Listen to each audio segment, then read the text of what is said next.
All right. We're gonna. I can watch the levels from here too. Yeah, do we look good? Are we sexy? Those look good. Everything looks. I can pretty see good. our visuals Good. looking good. Do we look good? Mhm. Yeah, that's like I said. This is a flawed system, but it's functioning, right? Yeah. Everybody's got their role. Yeah. So okay, 3, 2, 1, go! Yay! Let's do one of these. There. Now we know, so I can sync everything, right? All right. What do you guys want to talk about? Flowers. I knew this was going to be happening. Motherfuckers known you for 20 fucking years, and as soon as the microphones go on, it's going to be crickets. I'm like, God damn it. No. Fuck. All right, let's start with introductions. Let's warm it up here a little, right? Let's get the juices flowing. Mike Cassio, Kevin Drilling, guys. Billy Robertson. Yeah, we've all been playing paintball together. That's how we met for fucking ever, spanning 2 decades. Yeah, That's scary. It's gone by really quick, and That's scary. like paintball is where the adventure started, but we've done so much shit together now. That's why I wanted us to do this all as a group. I thought, like obviously there's way more guys involved in this too, but like us three seem to have just done so much shit together in like the last 10, 15 years. It's just like retarded, even a little longer than that actually, So thought it'd be fun to talk about it, like Right on. yeah. Dragging up some old memories. Yeah, exactly. That could be dangerous. And at first I was going to be like, I'm going to put a caveat on these motherfuckers. We can't talk about paintball at all.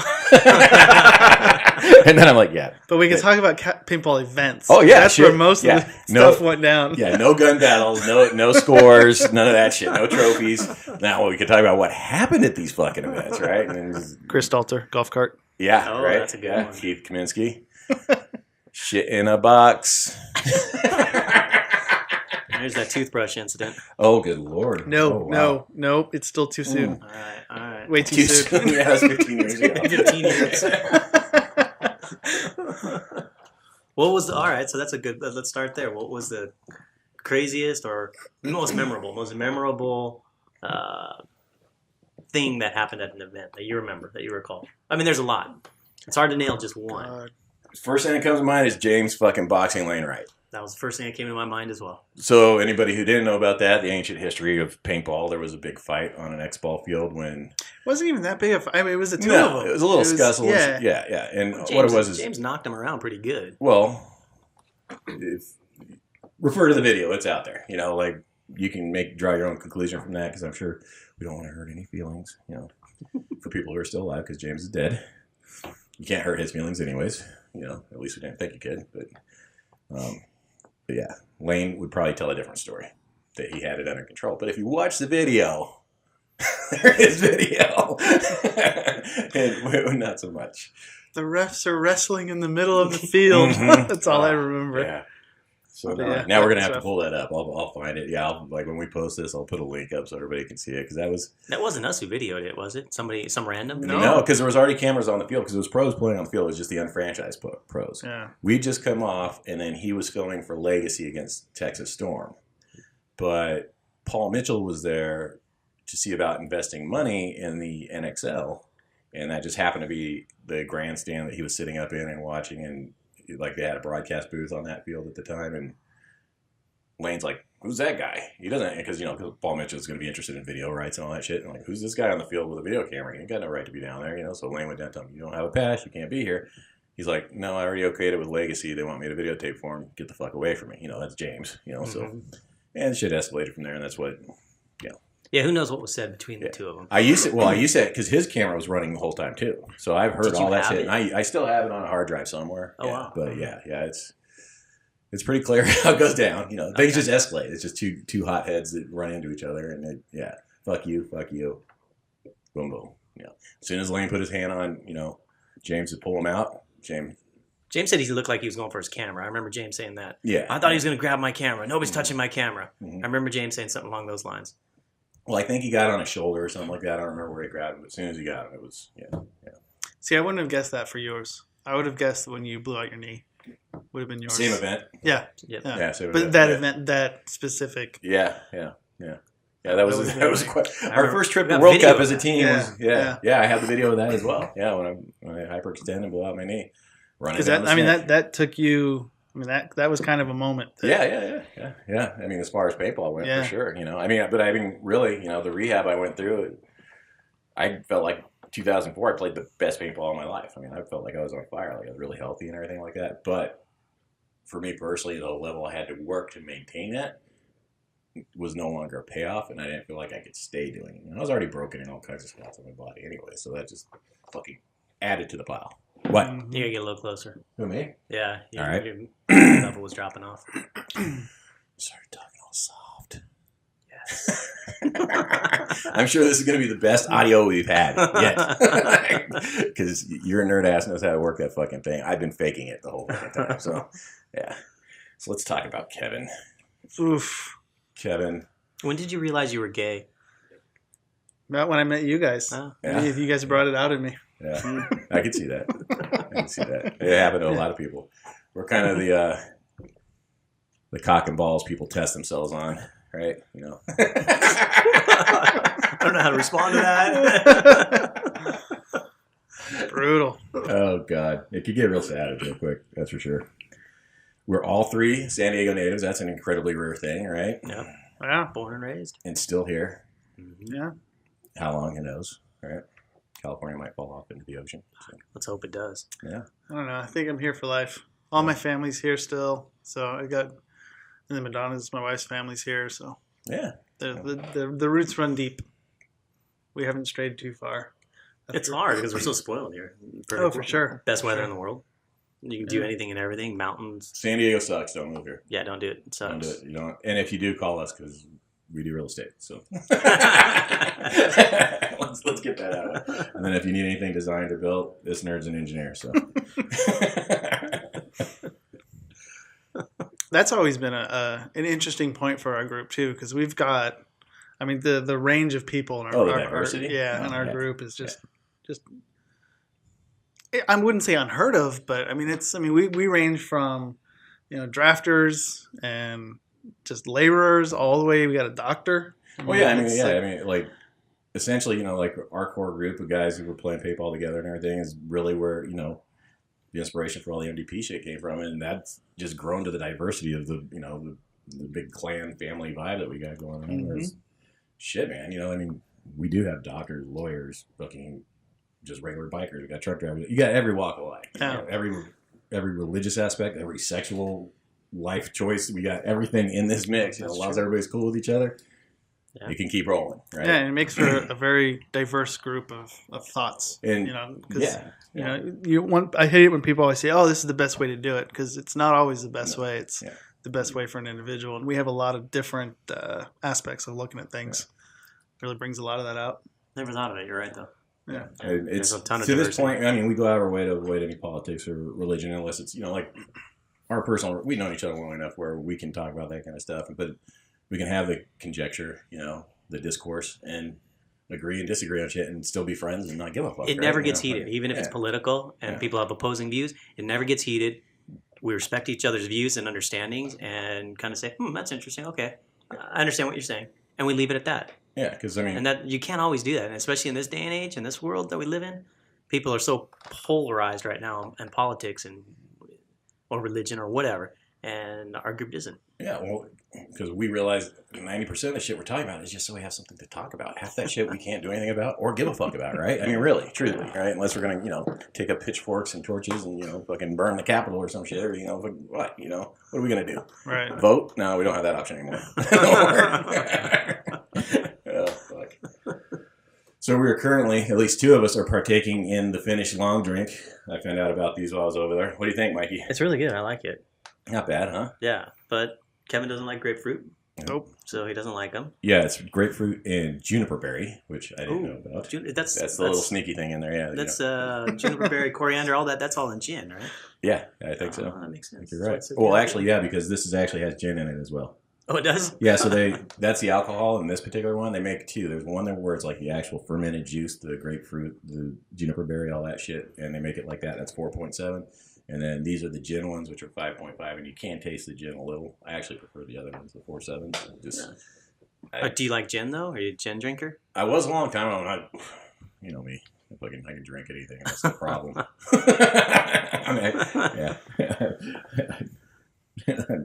I don't have to like it. And, I could drink it. So, yeah, but I did have a run where I drank a lot of like gin and juice, and, stuff like that. I love Snoop.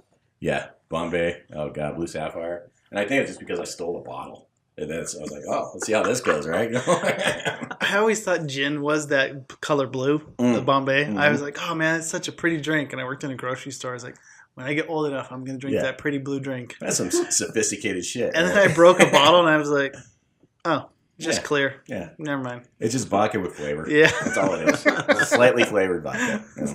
So stupid. Yeah. Vodka's potatoes, right? Yeah. So what's gin? What's the base or whatever in gin? They use a lot of shit. They use a lot of rye. They can use. Oh no, not rye. Rye was in the rye whiskey. That's right. Like, I just did it when I was in Finland. I did a tour of a whiskey and gin distillery. They actually they had the whole. It's like Kairos, Kyros. It's like they just exploded out of the blue. Like they're just killing it. They can't even keep the shit in stock right now or anything like that. But it's still all handcrafted right there in this little town there in Finland. And it was pretty cool because they originally started making rye whiskey, which like I don't usually care for whiskey, like Johnny Walker, that kind of shit. Jack Daniels, I fucking don't want anything to do with. But the rye whiskeys, when they're done right, are really, really tasty, like super flavorful. Kind of almost like a coffee is the best way I could describe it. Not coffee tasting, just like it's a flavor. It has that kind of annotations to me. Long story short, we're taking the tour there. They realize it takes 2-3 years for their rye whiskey to get ready, where they could. And they're like, shit, we need something we can sell now. We ain't got no money. So they started cranking gin out, and now their gin's selling better than their fucking rye whiskey. Oh, wow. So, and that shit's ready in like fucking a month, 2 months, right? So yeah, and they had the whole they had all the ingredients in like this big clear tube, and you could look through it and say they're gonna tell you what's in there. They're like, yeah, if you can see it, tell what it is. I'm like, I don't know what the fuck this is. It looks like there's some like psychedelic mushrooms in that shit. There's all kinds of weird shit in it, man. There's a bunch of flour and like hops and everything like that, but there's all kinds of weird random shit mixed in there, man. So, but it was cool. You know, it was a cool experience. You said mushrooms. I saw something. You never know it's true online anymore. I saw something the other day that said magic mushrooms have been approved to treat depression. Mm-hmm. Oh, I did. Did you see it? Yeah. Yeah. Is it real? What is Yeah. it? Yeah. 100%. Yeah. Interesting. You want to expand on it? That's about. No, I just saw the headline. That's the extent. Well, so Yeah.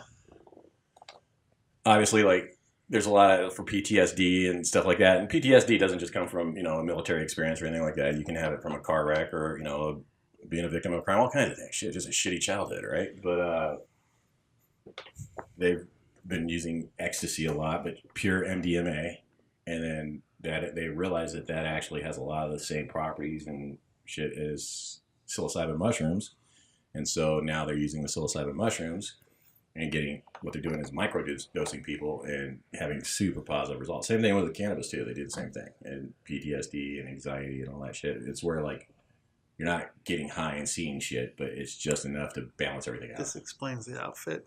100%. 100%.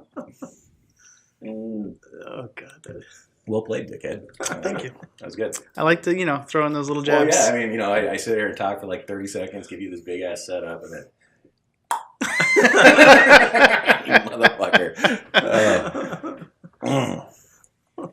So what's next? What do we get into now? When we going shooting again? Yeah, that's a good question.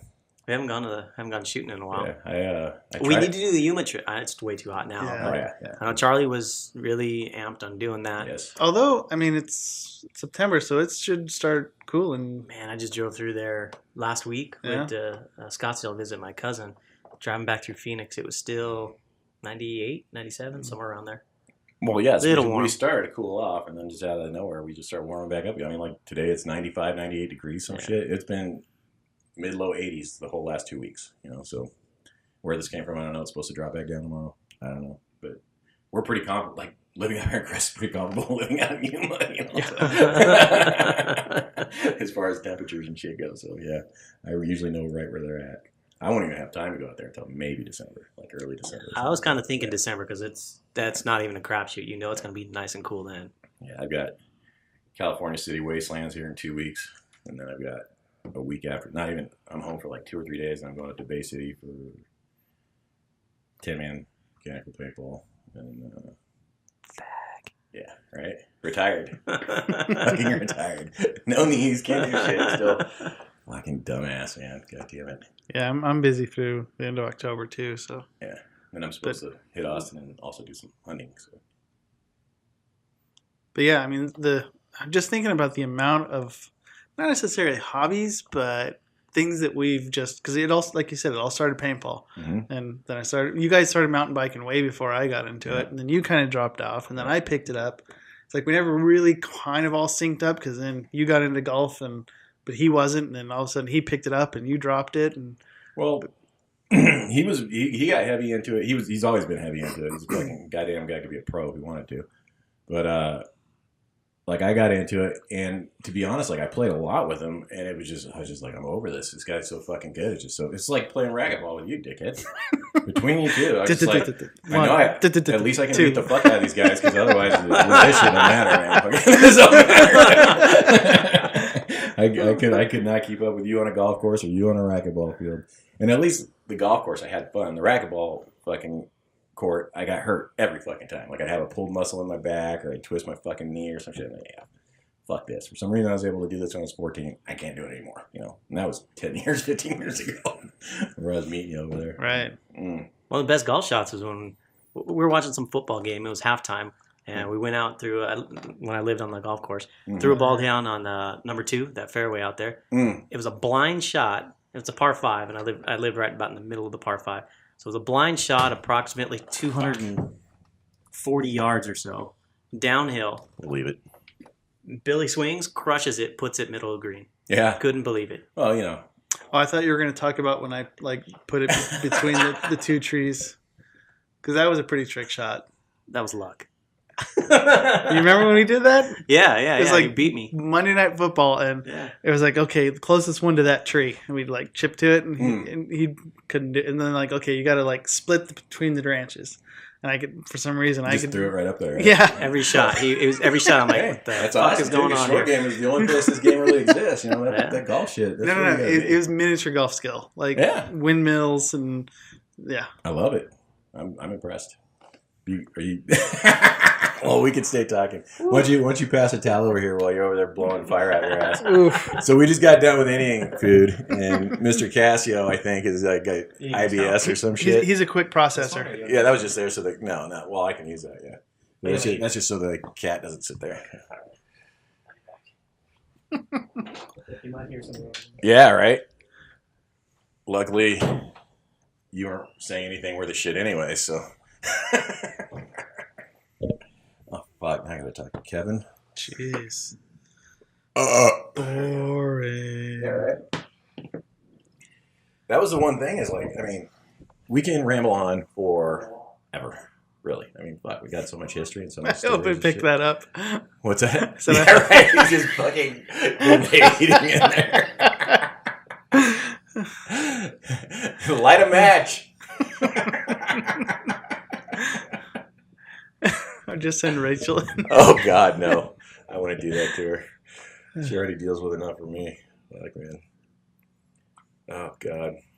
But yeah, I was, when we were thinking of setting this up, it's like because like mountain biking and just shooting, and the amount of just life things we've gone through. Yeah, it's crazy. I think you guys are definitely my longest running friends. Like, I don't really have any friends still from high school that I hang out with on a daily basis or even weekly basis. Yeah. But yeah, we've been through it all. Yeah. For some reason, it works. Yeah, we'll take it. I think the testament is when I was in the hospital and you're like, you can't die. I'm too old to make new friends. All right. Yep. Yeah, you worried me with that one. Thank God you started out fat. Fuck. Yeah.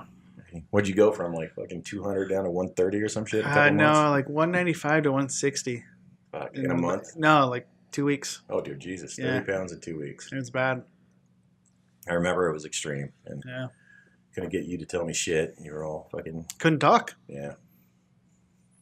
Well, you're here to tell the story. Yeah. Yeah, actually, I just ran into a lady that I worked with at the time because she came and saw me in the hospital, and we had gone out to Barstow or something together, and they were like, yeah, they asked me if I had been on the ground in Hinckley because we drove through Hinckley, and we just happened to stop in Hinckley because we had something dragging on the bottom of our truck. And so she's like, they asked me if I had any contact with the ground in Hinckley, and I was like, yeah, I was looking under the truck, and she was getting all freaked out. I was like, no, I'm just kidding. It's just ulcerative colitis. Oh, Jesus. But she just called me the other day and just catching up. So, but yeah, it's been like 5 years since I've had any issues, so Good. I've been lucky with it. Oh, they got you on some kind of treatment, right? Yeah. Yeah. Should keep you going. Yeah. Yep. So why don't you, since it's just me and you, why don't you tell a story about how you got into the paintball? Let's see. It was the first time I played was in '94. My brother had gone to UCLA, and they were offering kind of like I think Giant does it. It's like, hey, here's 10 coupons to come play for like before Groupon, obviously. Yeah, and so he was like, hey, why don't you come up for the weekend, check out school, and we'll go play paintball. I was like, cool. Right. Like, I'd always liked to play like Cowboys and Indians as a kid, and my grandpa had downtown San Diego, not downtown, but over by college, San Diego, like very, very urban.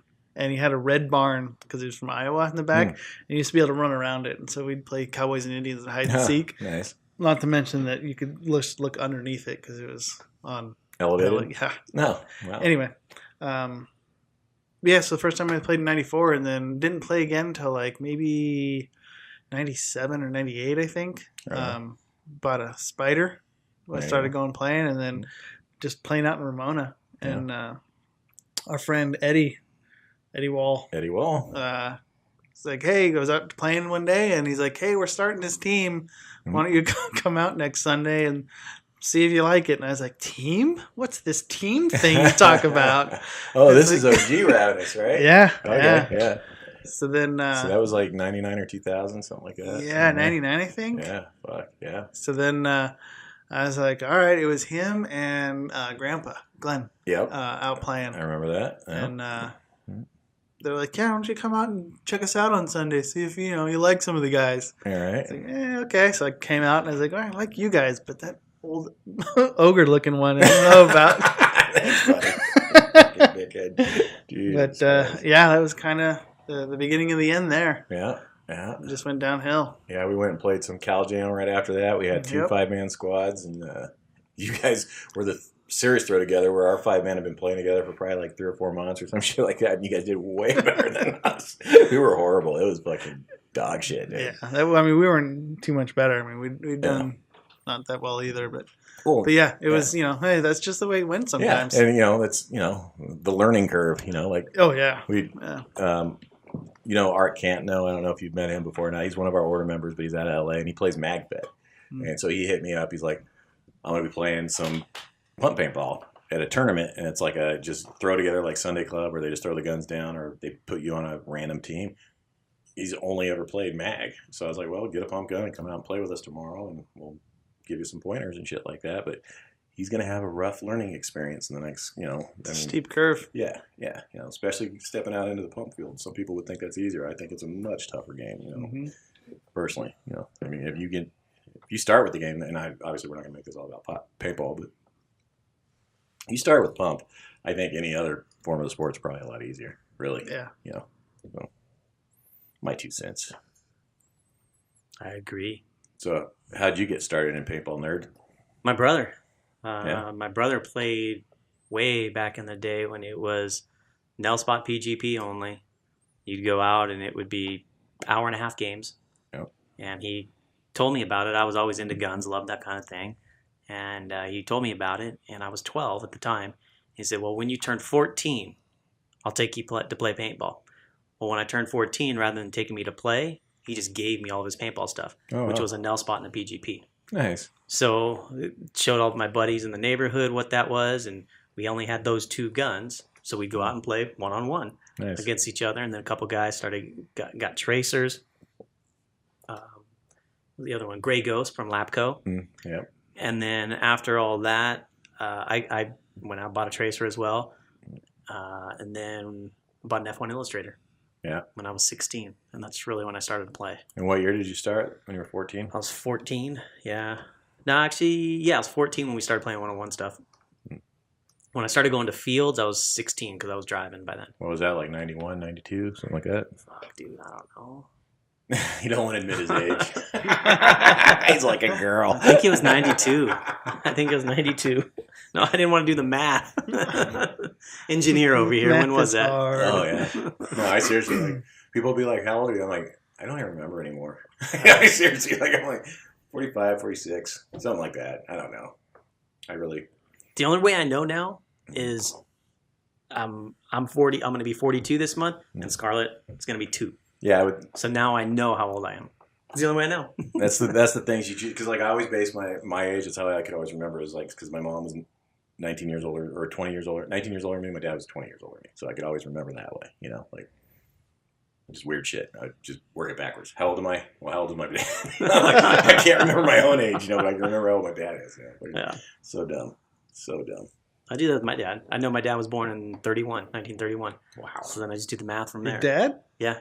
Damn. His dad's older than my grandparents. 87. Yeah, he's 87. Wow. And my grandparents were born like my grandparents. I thought my parents 33, were old. 37. Really? Yeah. Yeah, man.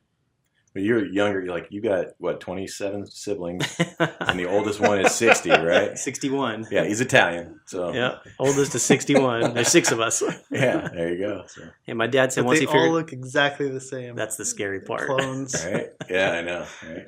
I remember when we first went up to SC Village and we stayed at your sister's place. Yeah. We walked in and it was like... She's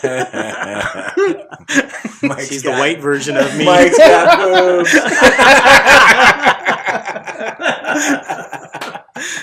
Oh, that's funny. Yeah, I forgot about that. Yeah, we went up there and stayed on the airport, right? Yeah, exactly. Because her husband was learning to fly or was flying. He was a pilot. Yeah, he was a pilot. He worked there. Yeah. It was cool. A friend, I don't know how he got this plane, and somebody who knew, and the guy who owned it said, you can use it while I'm gone. Just all you got to do is pay for the gas. So he calls me up and said, hey, I've got this airplane. Do you want to go camping? I go, yeah, but what does an airplane and camping have to do with each other? Because I was thinking aliens wear purple hats. Exactly.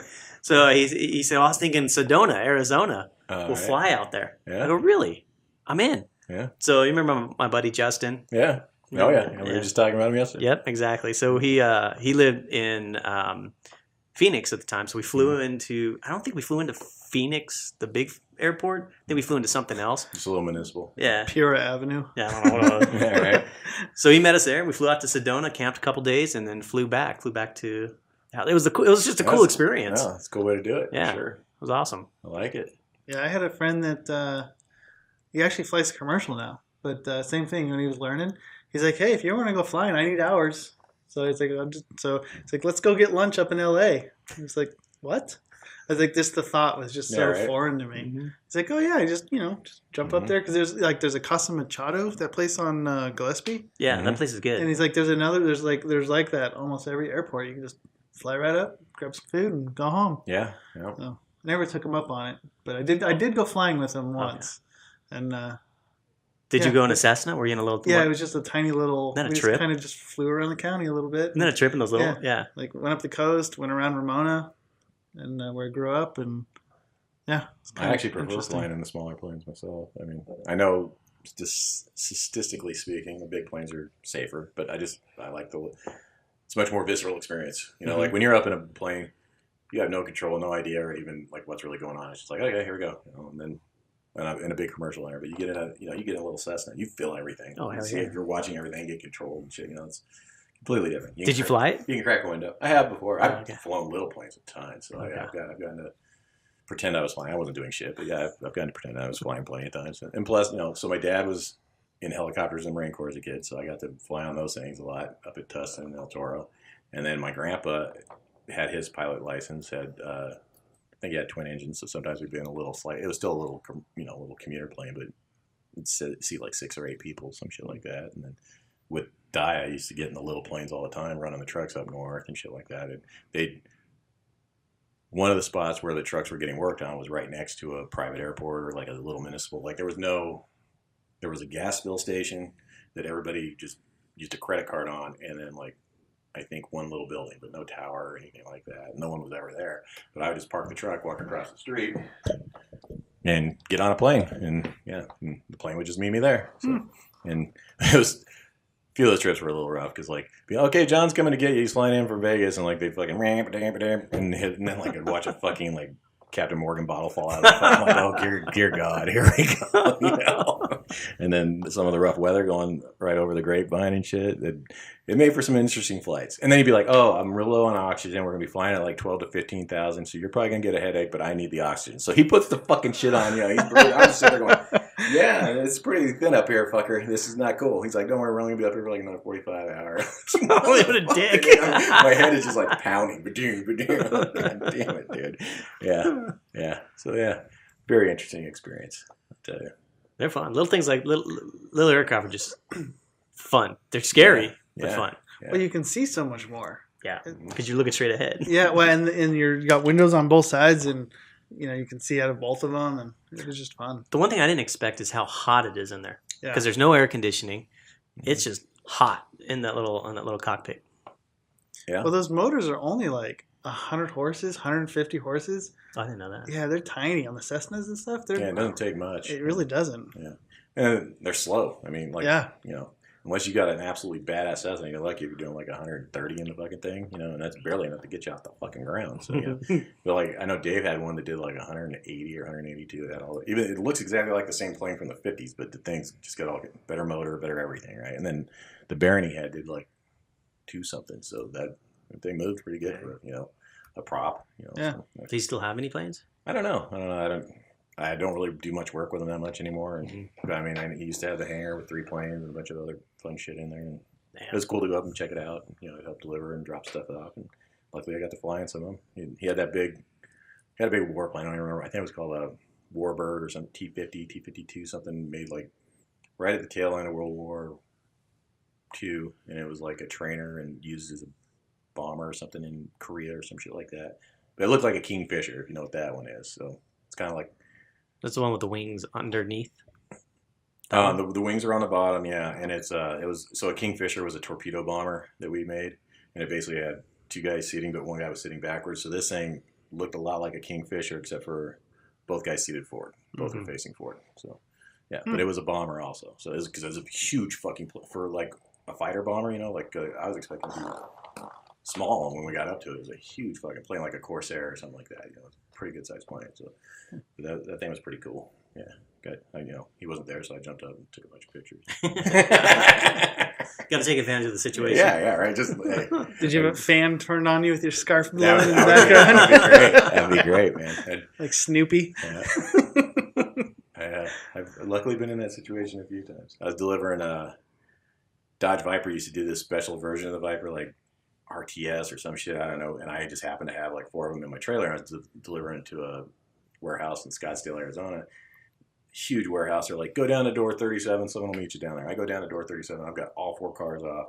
I'm sitting there waiting for someone to sign my paperwork. No one's doing anything, right? I'm like, all right, let's make it interesting. So I fire that GTS up and fucking crank the stereo out of it and just start doing donuts inside their warehouse. They're like, what are you doing? I'm like, fucker's got me sitting here for the last hour and a half. I gotta go. It got you down here, did it? Yeah, like, fuck. I smoked the whole place out, rubber everywhere. They're like, you dumb motherfucker. And needless to say, I never got that gig again. But I didn't get to run the GTSs anymore. But yeah, but that was fun. That was one of the fun parts of that job. I mean, yeah, we got to see some interesting exotic shit all the time and move it all over the world and planet and United States, and it was dumb. So. Blah blah blah. Enough about me. Blah, blah. We're here to hear about you fuckers, not me. I'm always on here. I'm boring. We're boring compared. Yeah, to you are. Yeah, you guys are right. Pretty fucking boring. Yeah. Duh. How'd you end up in San Diego? I guess it's me? how your parents ended up in San Diego. Oh, my dad. Well, my Dad was in the Navy, right? Yep, Dad was in the Navy. He was actually stationed in Guam, and he was in for 3 years. And both his parents passed away within 14 months of each other. I think that's what it was. So they gave him a hardship, honorable discharge, and 2 of his sisters were living here in San Diego. So he set up shop in San Diego. That's how he ended up here. My mom, I don't know the full background story. She's a little coy about it. But I know she left. My dad was originally from Detroit. My mom was from Indiana. And she came out to San Francisco with some dude, got married, got a divorce, and a way to get away from him was to come down to San Diego. And my parents met, and the rest was history. There you go. Yeah. So my grandparents are both from the Midwest. Mm-hmm. And so my grandpa was born in 1916. Grandma was 1914. So they're both Depression-era babies. Mm-hmm. And when my grandpa met my grandmother, he couldn't get married until he had a good job. And so there was nothing in the Midwest. I guess he used to, I've got pictures of him riding a horse, like going and fixing posts, like for barbed wire posts around a perimeter. Yeah. In the Midwest or in here? In the Midwest, in like South Dakota somewhere for a huge ranch. He would ride the perimeter and fix the fence. Just mend the fence. Yeah. Standard gig. Yeah. And but then he heard about all of these airplane jobs out in San Diego for Consolidated. Mm-hmm. So him and his buddy Tom jumped in a truck, came out here, and then he got a good job. So they went back and claimed his wife. And then they came out here. So different now, right? Yeah. Like, I kind of noticed, like, I kind of watch the younger generation now, and like, there's not a lot of like, there's not any like real courtship or flirting. And I mean, I don't know whether it's good or bad, but it's just something that I've noticed. Like, because back then it was like, I got to have a good job to be able to take care of this girl, and just completely different mentality. Now it's like, grinder, want to fuck, here we go. Otherwise, it's like workplace, it used to be very common for people to meet in the workplace, and they still do, but like flirting is a big no-no now and all that kind of shit. Like, it's completely like you're taking all the human experience out of being a human with a lot of stuff anymore, It's like, it's just, I got an app for that, Fuck, man. For human feelings and interaction? No, fuck. Hey, we both met our wives online. Yeah, that's right. So, yeah. Really? I did not know that. Yeah. Wow. Yeah. Learned something Grindr? new. No, that's the gay one. That's the only one he knows about then. I know. Hello. You're looking fabulous, though. I met Elizabeth on Match. Yeah, I met Madonna on Match. Yeah. It's funny. We were at a wedding this last weekend, and she likes to dance, and I don't, and she obviously still drinks, and I can't, and so it's just a very different experience. And I was talking to one of our friends, and I was like, if we had met 10, 15 years before we did, we wouldn't have liked each other. We were just different people. Mm-hmm. Like, it just took a while. Timing's everything. Yep. It's true with anything in life. Well, give it time. You won't like each other. But yeah, like Rachel says the same thing all the time, because like we knew a lot of the same people. We still met when we were very young, 22 years old, but we knew a lot of the same people from when we were like 15, 16 years old. And like, she never would have wanted to meet me or hang out with me. I mean, I don't even know why she does now. I asked her once, about 2 years ago, I had asked her. Yeah. I said, what did you see in Billy back then? He was a bad boy. He had hair. I love that. He had hair. I'm going to get a drink. You guys need anything? Nah. No, good. I think so, man. Talking about yourself. All right. But yeah, so that was my grandpa's side. And then my mom, her mom went to UCSD. The family history on that side's a little less documented, I guess, and just less handed down. I mean, we hear stories about her, but I know less about my mom's parents because they were both dead before we were ever born. Whereas I knew my grandparents on my dad's side. But yeah, she went to put herself through school at UCSD to learn computer programming, but this is like way before computers were even a big thing. This would be your grandmother on your mom's side? Yeah. So she was kind of not a pioneer, but no, that's definitely a pioneer. Yeah, leading that especially front. A woman at that time. Yeah. So, and then they lived all over the place, but all here in San Diego, Palma Valley, Poway, all over the place. All North County area? Point Loma. No, guess not. IB. Wow. Or no, not Ocean Beach. So yeah, they were all over the place. But so yeah, I guess that makes me second generation San Diegan. Yeah. That's really unusual. You just don't hear about that. Madonna's third. That's crazy. Except for on her dad's side. Her dad's from Georgia, I think. But her mom's side of the family's all here. Her Madonna's great grandmother grew up in Old Town. I guess it was just called Town back then. But yeah. Did that used to be downtown? Not downtown, but it was, people lived there. It was... Well, the original downtown Old Town wasn't right there. That's all staged. Yeah. Oh, where was it? It was downtown. Oh. Yeah. Yeah. The original... the Presidio and everything was all there. But yeah. That's all part of the mission, isn't it? The Presidio, and then the mission was, more inland and up Mission Valley. Oh, okay. Mission Valley. There was definitely like a hamlet right in that area, but that would have been considered more like how Baker's Hill is now for downtown. Where I don't know, I don't know what it is now, but the white building, the giant white, like adobe building, that was there. Because there's pictures from like floods in the early 1900s. On top of the hill? No, there? that's the Presidio up there, down in Old Town. Well, just like the Whaley House, that was actually the courthouse. But that was also it was the courthouse, the movie theater, and a trading post. Did they hang people there? Yes. Is that why it's haunted? Yes. Okay. Yeah, that's a whole other show.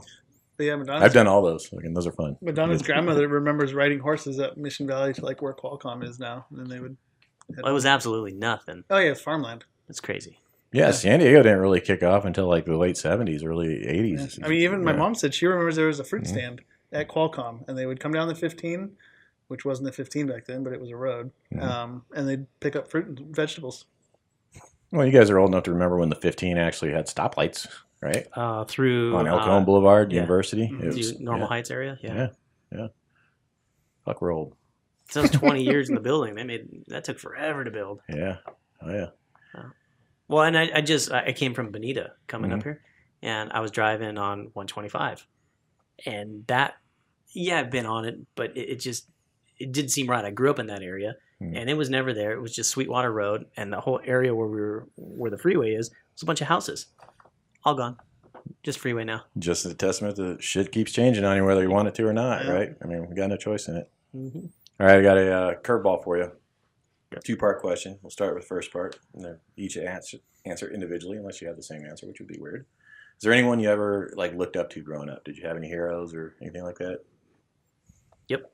Go ahead. My dad. Yeah. Yep. Pops. Always been my hero. Yep. Yeah. No one other than that or anything like that. As I started getting older and into becoming an adult, my oldest brother, the two of them just have always been. I've looked up to them.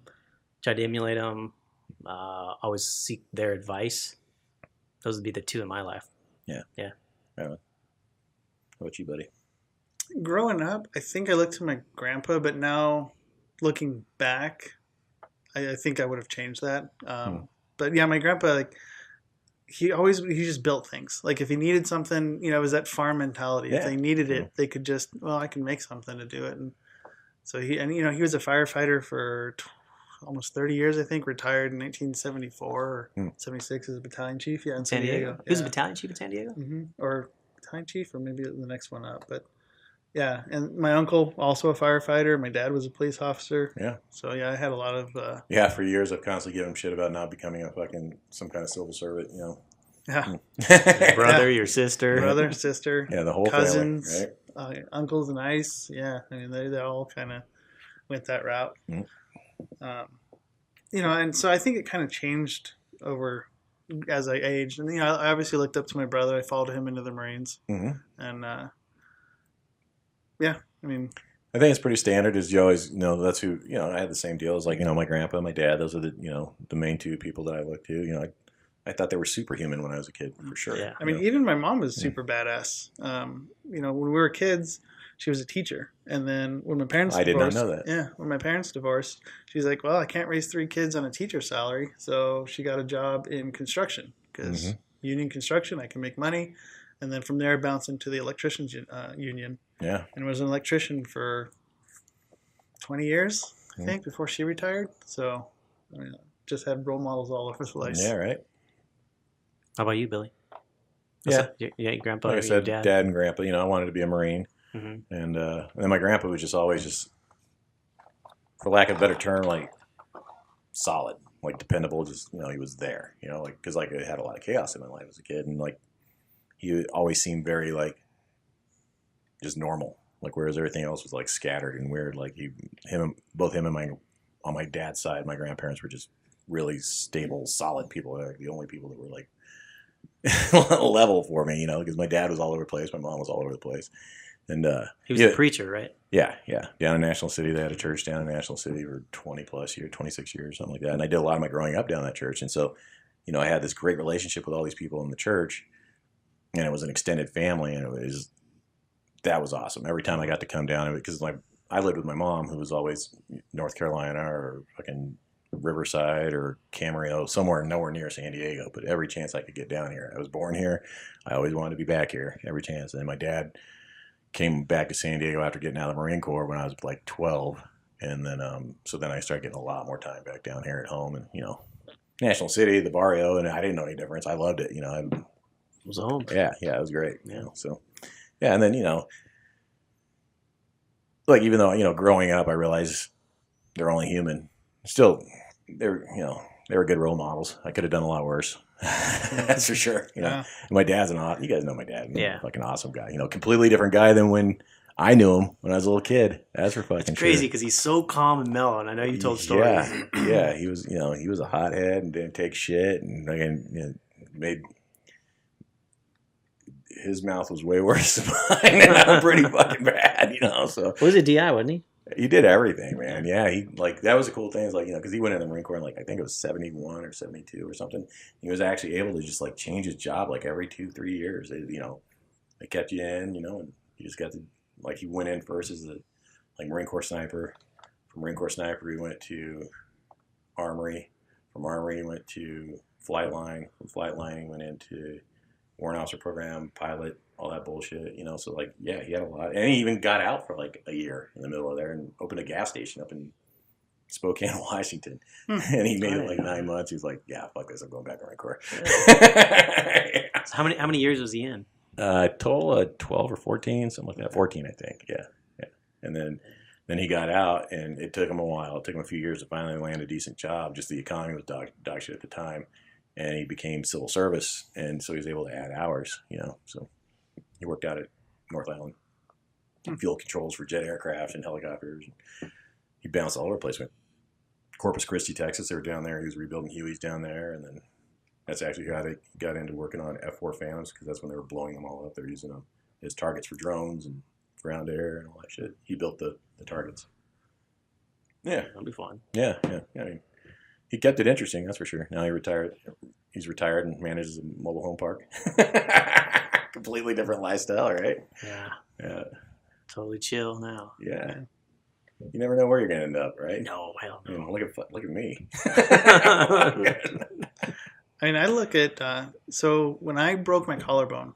Yeah. That moment changed my path completely. Yeah. Were you would have stayed in the Marines? Probably. Mm-hmm. Because I would have deployed. Yeah. So, because I broke it in 2002, and then. I remember it being a really hard time for you. Yeah. I was being selfish. I was like, I want you here to play paintball. He's like, I want to go with my guys. He's got a unit he's been part of, and they're going to battle. I joined in 95, so I'd been in 7 years at that time.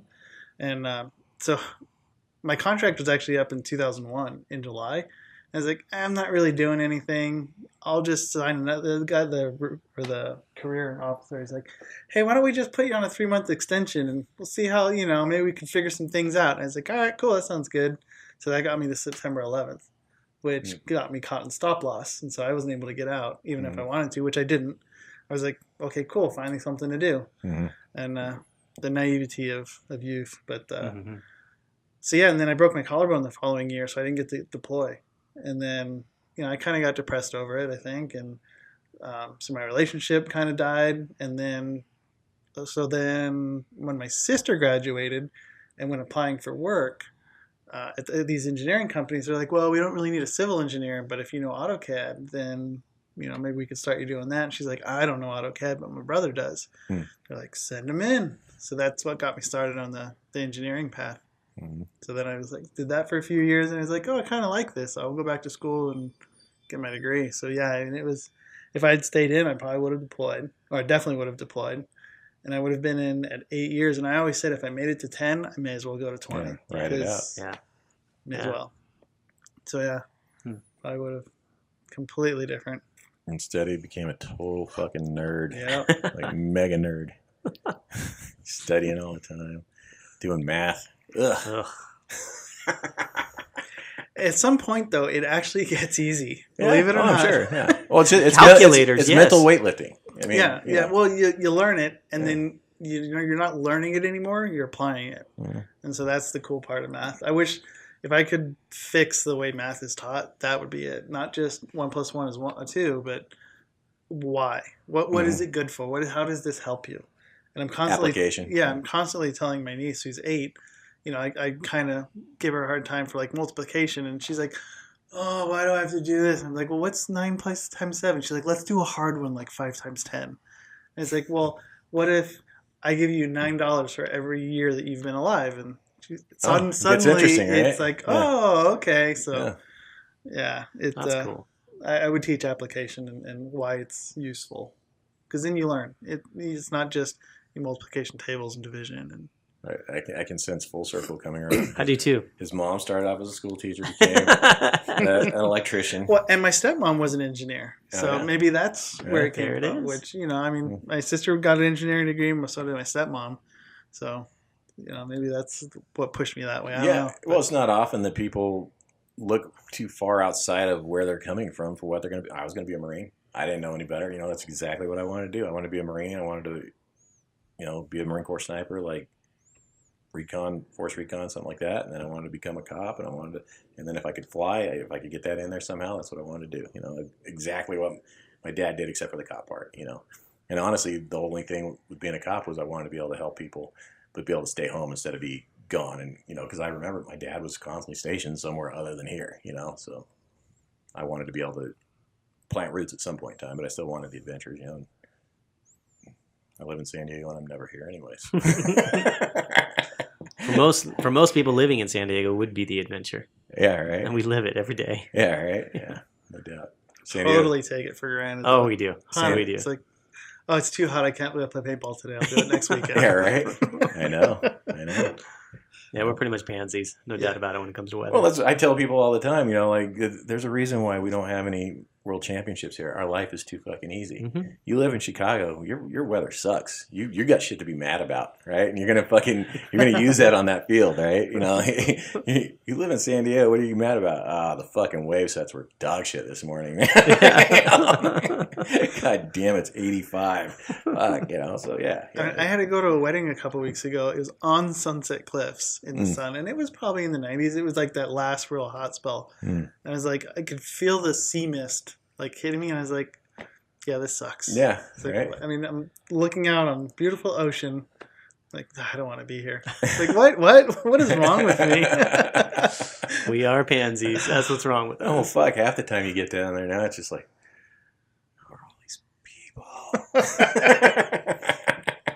The traffic, my God. Yeah. San Diego is still awesome, but yeah, it's definitely changed a lot. There's a lot of differences now, so no doubt about that. And that's, again, we just said that already. Everything changes.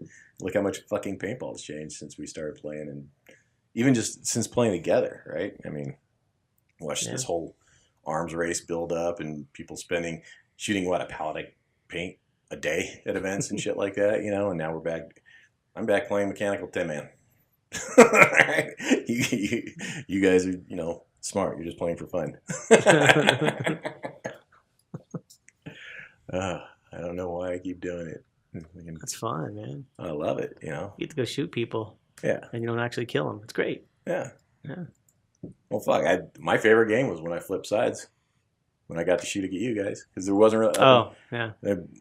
There wasn't anything else really going on. Did he tell you what we did? No. Yeah. So the first game we played, it was a little silly. I didn't think we played that hard. The no, game was over we 30 walked seconds. down the field and shot them all in like 30 seconds. I said, okay, I want to go over to the other side. Yeah. We can't. This is not going to be how the day is going to be. So Billy goes to the other side. And so it was 4 of us on 6 of them, and so we said it was castles. So we'll just hunker down. We'll Alamo in the one little back corner one. So that's what we did, and I fully expected them to just push hard down the right because nobody's over there. Nobody's even shooting at them from on their right side, our left. So I expected them to come down and just kind of shoot us from the side and just pinch us in. Nothing. Absolutely nothing. And then Billy, beforehand, we had talked about it. He said, yeah, I'm going to stay in the back and not move. Yeah, let's see how long that lasts. I'm gonna call the ball, and I'm just gonna cover lanes. That's what I'm working on for the 10-man stuff. That's my job, right? So that's what I thought I would do. So I'm like, cool. So Billy and I are just sitting there. I mean, bouncing balls into each other. We're so far away. We're just shooting at each other. Hey, okay, back and forth. I go, well, he's just gonna stay there. I'm gonna stay here. We're not moving. Next thing I know, for whatever reason, Tony decides to start crawling up. I'm like, what are you doing? So he starts crawling up. I peek out. Tony's walking out. And Billy's on the 50. Just shot him. I'm like, whoa, this game just got interesting. Hold on. So, I switched sides. I told that whole other crew, I'm like, you guys, I will cover the left side. I won't let them get inside the castle. If you guys push through that right side down the back, the field. Yeah. You should have no problem overpowering 2 or 3 guys and be able to turn the corner on these guys. Don't worry, I will keep them out of this side. Because if I'm playing it safe and just gunfighting, there's no way anybody's ever going to get in there, right? You know, not unless you guys had like 3 guns on me. Mm-hmm. And I was being successful. One nerd came with me, you know, like the big kid, the full gear, and he got blown apart in like 30 seconds. You guys blew his face off like immediately. But then you had one guy go down, I think, in front of you that I shot to bits too, right? Mm-hmm. Something like that. But then I was like, fine, we'll just do this until the game's over, or these kids turn the corner or whatever. And then all of a sudden I see Tony trying to get all fucking ninja and drop. I'm like, oh, really? So then I just started, so I'm shooting the blind, shooting over the top of it. And I'm like, I'm not hitting him. Fuck, I'm not hitting him. I'm like, I push in Mike and just was able to walk into the 50 and I come out and I'm like, there's just Tony laying around me. It was funny. Yeah. And then I think I heard 30 seconds or some shit like that. And that's when I moved to that inside line and caught you in the window. We traded out. Yeah. His didn't even break on me, but my God, man, he fucking gave me a couple zingers right in my neck. Yeah. They were good. They were good. Those are when you know you're awake. Alive. I thought he popped my jugular. I was like, fuck. God damn. He's like, oh, it didn't even break. I'm like, I don't care. I don't care. I'm done. Fucker, if you're going to shoot at me, I'm going to make it hurt. Oh, fuck. Yeah, we've had a lot of, like, individual adventures. Like, me and you have done a ton of snowboarding. At least we used to. You know, I don't do that shit like anymore. when you tried to kill me and Jess? What are you talking about? This is the truck ride up? Yeah. It wasn't even on the map. Yeah, I heard about this. I have no recollection of any of this. We borrowed my mom's truck. Okay. And so we stuffed Jess in the back, and she was just like packed in like a sardine. And he's like going around blind corners, passing people on the way up to Big Bear. You're making me very uncomfortable. You know how we must have had some good music on the radio. You know how we get when Chewy drives? Yeah. That was me the entire way. Nice. Who drove back? See, I think I got this, Billy. Was that the? I know. I remember one time we went up and it was really, really slippery. Was that the slippery trip or? It was the same one that Jess got a concussion. Yeah, I can't. I remember the concussion. I don't remember if it was a slippery trip or not. I remember that like one of the trips up in your mom's truck was super icy, very foggy. I don't think I'd be driving like that in that shit though. There's a chance. There's definitely a chance. No, I think it was definitely snowing. Not snowing, but snowy. Uh-huh. But I think it was sunny that day. Yeah, I think the day that she got macked, it was like perfect conditions, right? Yeah. Like where it was, I think it was like 50 degrees, but just powder all over the fucking place. Yeah, that was a really good day. What happened to her? She got wiped out by somebody. Some dude coming down the hill. Oof. No, not Jess. That was Katie. Oh, that's right. That was Katie. That's right. Yeah, that's right. Jess always yard sealed herself. I don't remember anybody ever hitting her. But yeah, Katie got plowed into by a couple guys. Yeah, that's not good. Yeah. What happened? You got hit by who? Yeah. The couple guys. Did they stop? Yeah. But who hit me? Yeah. It was that bad? The 2 dudes that just zipped by. They hit me? Did they stop? Yeah. It's wow. Yeah, she helicoptered. Medic. Yeah. Yeah. Yeah, she helicoptered. And like at first she let on like she was fine. I'm like, here, hold this camera, videotape me jumping, right? And I come back and I'm like, I watched it. I'm like, you didn't get anything. She's like, who are you? I'm like, oh fuck, goddamn it, you're retarded right now, aren't you? Fuck. So then we unbuckled her, got her the little sled ride down and all that shit. Yeah. Yeah, snowboarding's stupid. I haven't been in years. I miss it. I just can't do it. Knees are fucked. There's no way. Yeah. Yeah. Find other fun things to do. There's plenty. Fishing, shooting, bow and arrow, hunting. Yeah. Hunting and fishing. Bow staff skills. What skill? I have one. we want to get going. You got anything to show? Actually, I got a pretty cool one too where Rocky got me this knife. I think it's a SOG or some shit. You wheel the handle off and then it goes right onto like a painter stick or the utility broomstick that has the big fat coarse threads. Yeah. Instant spear. Oh, shit. I love it. Stab the monster. So good. I saw the axe throwing setup you had in the backyard. Oh, you haven't done that yet? Never done it. No. Yes. We'll go out there and throw some axes. Fuck yeah. I want to do that. Yeah. There's bars. I don't know if they're bars. I think they're bars. I can't imagine. Yeah. Really? You can drink and throw axes. So they only can, from what I understand, they can only serve beer. And then so it's treated like 2 separate entities. So you're only like, there's a line where you're allowed to drink back here. And then once you cross this line, you can't have any booze or be drinking. But you can drink over here and then walk over there and throw. So you can be hammered. Yeah. Throwing axes. It's my favorite way to do it. Seems legit. It's my favorite way to do it. It's yeah. And like I throw knives and axes, but I prefer the axes. I'm definitely better with the axes too. Like I got good with the knives, but those take a lot more practice and a lot more like your timing has to be on with those. Whereas the axe is kind of like a lob, and then knife. Well, you can lob the knives too, but I want to throw it like it's actually gonna stick in somebody, you know, and then you take some heat. Something, not somebody. Oh, I'm sorry, something. Yes, I want to stick it in wood. Wow, wait a minute. Hold on. What are we talking about now? Wawa. Oh, good Lord. So yeah, we can throw. We'll go out there. We'll put some down. I'm down. All right. So we tried to open with the best paintball story. What's the best story? We got the best story. What do you got? What do you remember? First thing that comes to your mind, Kevin. With the group, or just what do you think? Take your pick. It could be all of us. It could be whatever. Whichever. What do you? I mean, fuck. We got 20 years. The right? hat. Yeah. I think the hat's been the most fun. Yeah. Not any one particular thing. It's just because we won these. You know about the hat. Oh yeah. He was there. He won. Oh, that's right. There's the black gear. Black Star. Black Star. Yeah. I think you have it this time. I do. You were actually going to get it as a gift here, and I didn't do it. Huh. That would have been fun. I'm working on it. I'm like, that's like that 40-year game of tag. Oh yeah, pretty much. Yeah. I mean, shit. This has been running since 12 years now. Yeah. Yeah. But we didn't start. We didn't. You got to explain the story though, so everybody knows. Okay. So at some tournament, we were playing a pump tournament, and we won. And then they gave us our prizes, and we're like, it was like these stupid. It was like that hat, but worse. Mm-hmm. The Gilligan hat. It was red and Black Star. Star. It's like Black Star, and we both looked at each other and we're like, I don't want it. Mm-hmm. You take it. I don't want it. You take it. Mm-hmm. So ever since then, we've been giving it back and forth in sneaky ways. Yes. And we eventually started signing it every time, like the date, and so that we knew we could keep track of it. But we didn't at first. But I know a couple of times I dipped it in water and then put it in their freezer. And then like 2 months later, I think he found it. He made up like a mannequin head and stuck it on my car. It was like all with makeup and everything. And, he shot it at me. That was I did not. MB. I had MB. I'm like, hey, I got a delivery for you. And he's like, what? And just gives it to him right in the chest. I'm like, yes. That was D-Day, wasn't it? Yes. That was so good. And then this last year, I stole one of their reindeer from the Christmas decorations and put it in the back of his truck and put the hat on it. And then Rachel had like this huge post on Facebook about how could somebody steal our Christmas decorations? Right? Who has the gall to come up here? And I'm like, I could see the deer in the back of the truck, and there's the fucking hat on his head, you little motherfucker. God damn it! Yep. That's classic. Yeah, so we've been passing that thing around for. And then they had the housewarming party at the new place, and I stuck it under his master bedroom pillows. Bed, I didn't know that. I hadn't heard that one. Yeah, I mean, there's been some go back, and that's just what I remember. There's been some back and forth with this fucking thing.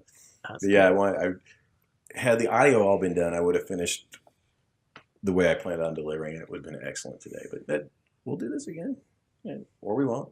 It's coming, motherfucker. Don't worry about that. Either way, the hat's coming. It's coming, right? Yeah, we're gonna make it happen.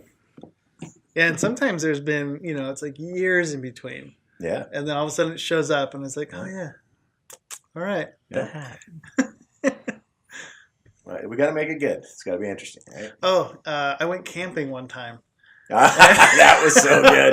Yes. And he was like, "Oh, hey, I got like a 40-person tent you can borrow." Remember when we went camping up in Cuyamaca? Yeah. It was like all of us. He's like, "I got like a 600-person tent you can borrow." I was like, "No, there's only like 6 of us." No, you definitely want to take this tent. All right, fine, I'll take your damn tent. And I set it up, and the hat's hanging in the middle of it on a string. This guy inside the tent. He set the tent up to put the hat in, and then collapsed it all back down. Yes. That's a lot of work, man. It was worth every bit of it. 100%. That's something we need to do. Camping. Yeah. We've been threatening, and we got the property. We could either go to the property, because I've camped down there. It's a blast, especially once it cools off. We can shoot all we want. We can fish. Giant bonfires. Mm-hmm. Or, like, there's a place called Bass Lake going up just outside Sacramento in the Coarse Gold Mountains. Absolutely beautiful. I wanted to go up there. Haven't been back up that way. Have you been up to Castaic Lake?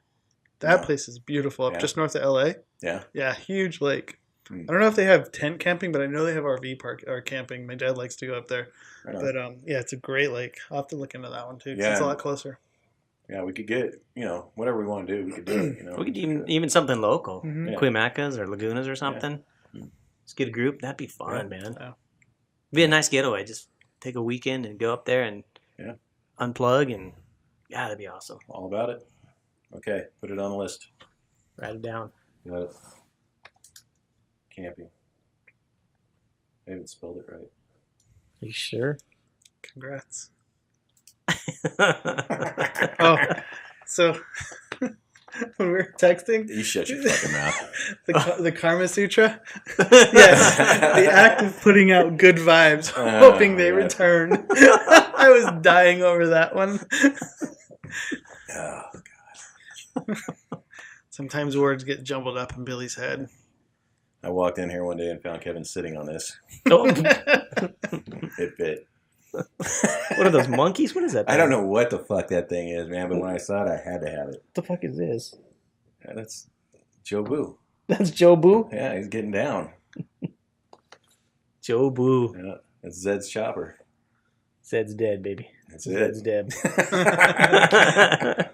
Dude, don't let me go into a thrift store and find cool shit, because I will buy it. Or that stuff. Hey, everything I buy, if I get sick of it, makes a great target, and it was dirt cheap. So that's the best way. But I got a feeling this thing's kind of something. This is like from the '60s or '70s or some shit. Is it wood or what is Yeah, it? it's carved wood. Definitely something. Yeah, someone was definitely high as fuck when they made that thing. Oh, Jesus. Yeah, it's legit. Huh. But it's just something I remember. I remember seeing that kind of shit all the time when I was a kid, like late '70s, early '80s. And who knows how old it was at that point in time. I'm like, I gotta have that. I'm never gonna see that thing again. So it's ugly, weird as fuck. Hey, but when you see something that you like or that you feel you gotta have, you just gotta get it. Yeah. Because you're gonna go back, it's not gonna be there, and you're gonna be like, damn it, I wish I would have gotten that. You just gotta do it. I wouldn't even know how to look that thing up if I wanted to find more of them. I don't think you should. The Google searches you're gonna have to enter to get that thing coming up. Right? Not sure you're gonna want to. Gonna end up in the dark web. What is the dark web? Is it a real thing? Yeah, 100%. Yeah, How do you- I do not explore it, but it's 100% a real thing. How do you get to it? I don't know. I recently listened to a podcast that explained everything and how to explore it and how to get into it, and it's not like a website you go to and that's the dark web. no, but there's some way that, like, first of all, I guess the way you're getting into it, so everything's so encrypted and bounced around that no one can tell where any of the signal's coming from, or it's really hard. But you can basically, there's websites that are involved in that where you can look up and see some of the weirdest, sickest shit in the world. Like the only thing that I have any experience with or study used to be this thing called the Silk Road, and it was kind of like Craigslist, but it went from like where people were like trading scuba tanks and ounces of weed to where like sex trafficking and like murder for hire and shit like that, right? And that was the Silk Road. But it was really pretty legit before because it was just open free trade. That's why it was called the Silk Road, right? People were able to just do whatever the fuck they wanted. No one gave a shit. And it was, hey, send me this, I'll send you that. That kind of, which is kind of cool to have a good open bartering system. But like it ended up really, really dark. And yeah, so yeah. But that's my only experience or knowledge of the situation. And that thing got shut down a while ago, like probably 3-4 years ago, something like that. I can't imagine anything like that staying up and operational. There's still a lot of stuff out there. I've definitely explored some interesting spots on the internet, but nothing like that gnarly. I don't, well, I mean, back in the day, I was on Ogreish. I don't know if you guys remember that one, but you could straight see people getting their throat slit and all kinds of, yeah, it was before YouTube, but there was just every type of fucking video, funny stuff all the way down to just the goriest, weirdest shit. It'd be me and Frank. We'd be sending each other shit on that shit all day. Now that makes sense. Just weird. There was a lot of battle footage. It sounds like Saw, the movie Saw. Yeah. Shit like that. There's a lot of, it was I don't want to take us down the dark path or anything, but the darkest thing I remember seeing, it was Bulgaria or some shit like that. And there was a soldier who was a deserter. So the guy just puts his boot right on the top of his head, just opens his throat up. Wow. That's gnarly. Yes, it is. Yeah. And now, half the shit you see on Facebook before it gets blocked is pretty fucking bad. All these dog tortures and shit like that, or people getting lit on that fire. shit fucking pisses me off. Yeah. Yeah, we know it happens, but I don't know that everybody needs to see it. Not everybody's built for that. Not everybody can see that kind of stuff. I mean, look at Rach. She can't see or be around any of that kind of stuff. Whereas, I mean, I think it definitely it affects you one way or the other, whether you think so or not. Because I've noticed. So my brother's been a police officer for coming up on 20 years now, and he'd spent a lot of time on the beach team, which didn't affect him badly, but he was in human trafficking for a long time, and some of the stuff he would say is like he loved that job because he actually felt like he was making a difference in somebody's lives. Right? Yeah. And but yeah, he's like, because it used to be a lot on Craigslist, and then once that kind of got pushed, and it's like he just keeps getting pushed further and further into the web, and it's like it gets actually harder and harder to find these people. Yeah. But and I've seen him change. He's becoming much, I don't want to say darker, but just more, I don't know, solemn, I guess. Because I remember, growing up, we were only 2 years apart, and everybody thought we were twins because we were so close in height. We were frickin' frack pretty much, but we've kind of not grown apart. But I've definitely seen a change in my brother. Yeah, just based on the stuff he's had to deal with. Yeah. Because as a police officer, you see the worst in people. Yeah, yeah. I mean, they don't call you because they want you to save their kitten out of a tree. No, you're dealing with the scum. Yeah. Yeah. Yeah. Oh yeah. Or even if you are there to help somebody, you're going to ruin somebody else's life, or according to their view. But yeah, it's a tough job. Well, yeah. I mean, I don't know that I could put it into easy words other than Hitler thought he was doing the right things, right? He thought he was a good guy. Why does Hitler always come up in every argument? Because he's a great extreme. Well, this is it. First of all, we're not having an argument. There's a flow chart, and it's like, are you talking about Hitler? Yes, you can bring up Hitler, or no, you cannot bring up Hitler. Right. Well, he's an easy. We're always talking about polarized stereotypes, and he's an easy target, man. I mean, he did some bad shit, right? But I guarantee he felt 100% vindicated, and he was doing the right thing because he was batshit fucking crazy, right? He thought he was doing a good thing for the world, or at least I would suspect. But maybe there are people out there who are like, yes, I'm being bad, and I'm happy with the fact that I'm doing bad shit and hurting people, and I'm fine with that. I guarantee that exists too. Every paradigm's got to exist, right? I mean, if it's possible to think about it, it's got to exist. So, sure. I mean, but it's got to be hard to work in that environment and not develop a fatalistic attitude. Oh yeah, sure. I mean, I know, my brother's a canine cop, and he was cynical before. I mean, God, he grew up with me, right? So. Now, good Lord, dude. And I think part of that is why I never really wanted to do it. Yeah. Did you consciously know that, or do you think that was just something subconscious that you figured out later in life? I mean, you guys know me. I'm sarcastic. I'm not real serious about anything, and I saw that and I was like, that's gay love. Just not. And we don't judge. It's not. It just wasn't for me. The gay love. That too. Okay. He's got a fruit fag tattooed all the way across his ass. I think there's a little caption on the bottom that says "tongue goes here" or something. I don't know. How's your chocolate donut tattoo? That's not a tattoo.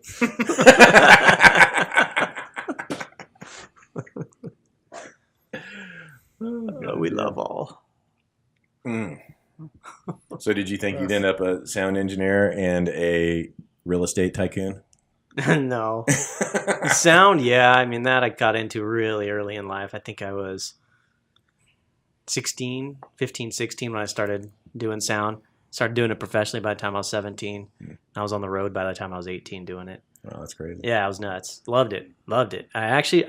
My goal was to be on Broadway, be an audio engineer on Broadway. And there was a audio engineer that I had read about, knew he was from San Diego. He was a designer as well on Broadway. I knew all of his accolades, what he had done. His name was Ted Bible. And I remember reading about him, understanding his path, and thought, man, this is really cool. And just talking amongst the guys, that's when I was playing for Viper, Team Viper back in the day. And they said, yeah, Mikey, you should really get to know Skippy. Skippy does sound. I go, Skippy does sound. Who's Skippy? And they go, oh, yeah, I think he does some Broadway show. I think he's been touring with Cats or something. And I went, oh, that's interesting. Skippy. Well, maybe when he's in town, you guys can introduce me. So I'm heading into, do you remember where Paintball Pro Shop was down on Elkhorn Boulevard? Yeah. Okay. Right down from the Hells Angels. Yeah. Yep, exactly. Yeah. Right next door. Yeah. Yeah. Actually, it is the same now, isn't Is it? it? Really? I think so. But anyways, I was heading to the theater in El Cajon to go do a show, and I just stopped in there to see Tom Ice Cream, and lo and behold, there's Skippy, and I see him, and I go, "You're Ted Bible." Turned out that Ted Bible, the guy that I had read about, had no idea his name through Viper. They only called him Skippy. Was Skippy. Oh, wow. Yeah. And was he a paintball player or just a friend? Yeah, no, he played on the team. Oh, but yeah, that's awesome. Yeah, but because he hadn't played in so long because he was gone on tour. So I got to talking to him a lot. He actually invited me to a cast party at his house. He lived in North Park when Anything Goes was in town at the Civic. And I went there, and I just remember seeing what went on and talking to him and understanding how it really goes on and what really happens. And what it was a lot of drugs. Yeah. And you guys know me, I'm pretty clean. And I just saw that. Yeah, these two are so fucking boring. I've never actually done drugs. I try so hard with these guys. Yeah, even like. So can we take a side story? So we're going to Cup. Oh shit! We fly in and we're gonna go to dinner. Oh. And then Billy's already out there, and so he goes to meet us, and then he's like, wait a minute. Before you go there, how did that all happen? Because we flew out there. Yeah, but Jacob brought his turtle food, remember? And he had it in brownies or something, so they all started eating brownies. Yeah, it was impressive so shit. Was that for Cup or was that for the April? It may have been the April one. It was definitely Florida. Yeah. But I think it was the April one because that's the same one that you broke your ankle. I don't remember. Was it that one? Pretty sure it was the same one. Yeah, because I had eaten that brownie and I was getting high as fuck when I was watching you guys roll around. Then all of a sudden you left and they're like, "We needed someone to drive us to the hospital." I'm like, "It ain't me." I'm already drunk and now I'm fucking super high. But yeah, we're sitting there at dinner table and at a restaurant, and Billy's like, "How many of you are high?" And Mike's like, Frank's sitting there ordering like his menu is just shaking. No. Frank is wearing a hoodie, and he takes the bottom of the hoodie and pulls it up over his shoulder. I was like, "Oh my god!" How many of you are high? Mike corrects him. Question is, how many aren't? Yeah. 2 out of 13 or 16 guys or whatever. Yeah. Well, even driving, because you were driving, I think I was passenger or vice versa. And we're up front trying. It was before cell phones, so we've got a map trying to figure out where we're going. And these before fuckers, smartphones, exactly. Yeah. These fuckers are just in the back, laughing and carrying on. We're like, what the fuck is going on back here?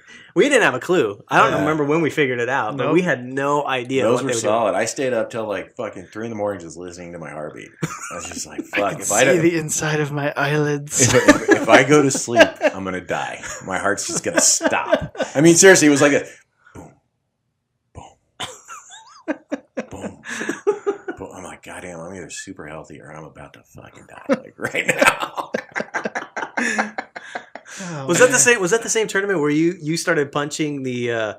It was I don't fence. know. I don't punch things. I don't know what you're talking about. It was just. I don't. And see, I don't remember that, so I don't know. It could be. I have no recollection of that because I've been told some stories, but apparently I punched out a fence along the same lines. Definitely punched out a window. Punched the ceiling. I thought you broke the ceiling. You jumped up and punched the ceiling. I remember do that. I think it actually knocked the second floor off. Might have. Well, that was the time Frank's like, "Yeah, I think it's time we leave." And Billy jumps up, hits the ceiling, and goes, "You're gonna have to get through me." And Frank goes, sits right back down, and goes, "Well, I guess we're staying." I think it's the same one where Williman just fucking gave me one, right? Like yes. I said, "Hit me," and he just fucking bloodied my nose, split my lip. I'm like, that was good. We were at sushi when that happened. Yes, Kabuki or whatever the fuck that place was called, dude. Oh my god.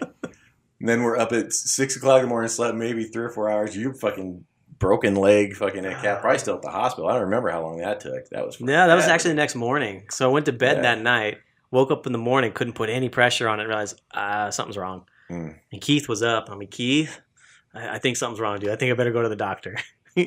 And poor guy, he felt bad. Yeah, he did. Yeah. Well, shit happens. Yeah. I still have that video. Yeah? Mm-hmm. Yeah. Nice. And Billy in the background eating, going, "That's why I don't wrestle out of your weight class, fucker." And then the video of Frank in the background grabbing his nipples, grabbing his junk, jumping up and down. Oh my god. Yeah, so anybody who wants to play paintball, who gives a fuck about the paintball? The shit you get to go do and just fuck off, man. Like, Yeah. Those were the best times. Was that I remember it was the Florida trip that wasn't cut, but at Disney, and we went to Tampa and met his family and all that, and we all got caught in that fucking red tide, and half of us got sick as fuck. It was the mold in the or is that what it was? Yeah, and so they moved us like next door or something. Yeah. And magically it all healed or cleared up. Yeah, it was some adventures. Yeah, for sure. The airboat ride to go see the alligators and all that shit. I missed all that because that was the trip I did break my leg because I stayed home for all that. Yeah. Anyway, sorry to sideswipe your story there. So you're in North Park, all the drugs going on. Oh yeah. No, and it was just a bunch of coke happening everywhere, and afterwards I'd asked him, I go, hey, what's the deal? And he goes, yeah, it's the way we just stay awake. Yeah. Like, okay, this is not the life for me. And that's what made me decide I don't want to go into audio full time. Yeah. And that was that. Yeah. Yeah, it's pretty common in that, any kind of theatrics or anything like that. They're all fucking batshit crazy. Yeah, 100%. Yeah. I mean, anybody who wants to pretend, that they'll screw loose. Yeah, it's fine. It's cool. Because everybody's crazy. As long as they get crazy. That's all we're going for. Right? I mean, look at me. Come on. What about this? Remember, I think it was Navy Pier. Some chick got off a boat. And all I remember is seeing her tit hanging out. Do you remember that? She had a shirt on, a wet shirt, but nothing on under the shirt. But it was the Coast Guard or something dropping them off. They were a bachelorette party that sunk their fucking boat. And then they ended up on that Coast Guard cutter thing that came and saved them while their rented sailboat went down or some shit like that. Yeah. It was like 6 girls, and they were all wet. It was fucking hammered. Hard. And they come in on Navy Pier, and they're all shit house, and they don't even care about the boat. They're just like, let's go! Oh my god! Wow, Chicago's for real, man. I love Chicago. Oh fuck! Best city ever. I can't remember if that was the same morning, like that next morning where we stopped on the way to the field and run into the CVS. Fucking the fountain out front is just foaming with fucking like a fucking Tide or some shit. Beer flavored energy drinks. I pile into the vehicle with like 4 giant tall cans, and everybody's like, "What is that?" And like, energy drinks. And they're like, "Nah." I'm like, "Yeah, beer flavored." Oh, it was so bad. So bad. Oh, the good days. Yeah. When we were young and dumb. Well, I'm just old and dumb now. Yeah, so, well. Yeah. We were old then for what we were doing. Yeah. The three of us. Well, the three of us and Frank. And Keith. And Keith, yeah. Well, that was, but I mean, that's pretty standard for paintball. You need a team with a good mix. You need experience, and you need young wheels willing to go do dumb shit. Again, that's. How old were we though? Were we late 20s? 2003, I was 30. Okay, so we'd be late 20s, yeah. Mm-hmm. Yeah, and that all is the old. kids were 10 years younger than us. Yeah, fucking Peter was what, 16 when he started? Yeah, him and Josh Carr. Yeah. Oh yeah, Josh. He's Josh. now dead. Yeah. Yep.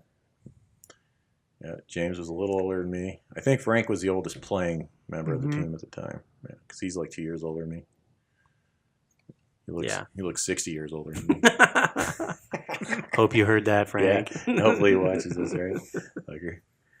Oh, God. We got to get him out here. Yeah. He's threatened a few times. But I know. Well, we kept meeting at these paintball events, so now we just got to do something different. It's definitely time to change it up. But, I've been doing it. I'm going to fucking Wastelands in 2 weeks or whatever. Going to go play Mad Max for the weekend. That should be interesting, but... Let's see if we can put together a camping trip. Or, I know you guys don't hunt. I'm probably going to see them when I go out there hunting. But let's get everybody together just to go camping or something basic, shit. That's it. Or, we're doing a big MDP gathering in Vegas in February. That's easy and cheap, So if anybody wants to get to that, that'll be good. We still haven't. It's a good location for everybody. Well, that was the idea. Or a bad location for everybody. Well, the thing is, first of all, we're making it just about hanging out. There's not a single thing that we're putting on. It's not... There doesn't happen to be a motorcycle event. There doesn't happen to be a anything event. But it's Vegas. There's always something, right? So that's why I think it fits. We're going to have a few scheduled dinners and like get together, shit like that. Actually, like an open forum. Everybody who's an order member sits down and like, what do you think? What do we do with this fucking thing? Here we are. 3-4 years later, and it's awesome. It could be way better. And I need help. So I figured this is a good way to do it, and just bring everybody together. just to be together, just for that sole purpose. Because at first I was like, we'll do a costume dinner. And I'm like, no, fuck all that. No, we're all just going to get together, just hang out, fucking get to talk, get to know each other, get to work on this shit. And, again, anything you want to do, you can do in Vegas. Like either it's virtual or it's real, Right. or, Yeah. or it's illegal. But yeah, you can still do it. No problem. No problem. What's that range out there where you can shoot fully automatic weapons? There's a few of them. There's one right on like the main drag now. And then I can't remember the one I used to, I think it was Gun USA is where I used to go. Because there's an indoor and there's an outdoor where you can go out to. And I guess the outdoor is way better, but I only went to the indoor. So I want to do that. Yeah, it was out on the big curve going out towards Henderson, the one I went to. Okay. But yeah, that was kind of fun. It was back in the 90s, and I think it was like $900. But I shot like 16 different guns and put a ton of rounds through and everything. I shot everything ever, like anything that was ever used in World War II. I shot it. Fucking like that was fun. Nice. Yeah, that'd be good. That'd be fun. Yeah. Something different. Mm-hmm. And they have explosives there, so cool. That's even better, up, right? Yeah. At the very least, some tannerite. That's that's fun. That'd be fun. Have you shot tannerite? Yeah, I've done that a few times. Yeah. That'd be cool. The Indian food getting you there? A little bit. Yeah. Not quite like Mike. No. No blowouts yet. Not yet. That was just wrong. It was immediate attack. You're like, like a goose. It happens. How long have we been going? Fuck, an hour and a half. All right. We could do this all day long. Yes, we could. We'll just do it again. This is a good little starter. Like we're just gonna sit here and tell stories. So fuck it. Eventually, I'd like to do it live. Maybe we'll even have like a format or some weird shit like that. I mean, if you guys are down to do this again. Yeah. Yeah. Cool. Hopefully, it wasn't too painful. No, man. Cool. Well, thank you for doing this. Thank you, sir. It's always a pleasure. Always Thank fun. you. So now you assholes know a little more about these two guys. Did I mention they're founders of the MDP as well? They're a big part of the whole reason this thing exists. They're big inspiration and huge part of my personal internal support group. Without these guys, I probably would not still be around. I'd fucking or in jail or some fucking stupid shit. Driving across country or Turning tricks in Thailand. I'd be pimping, motherfucker. Come on. Come on. I'm way too lazy to do that kind of work.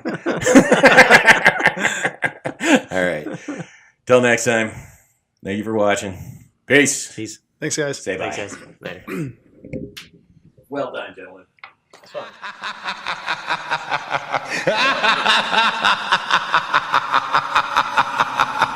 ha!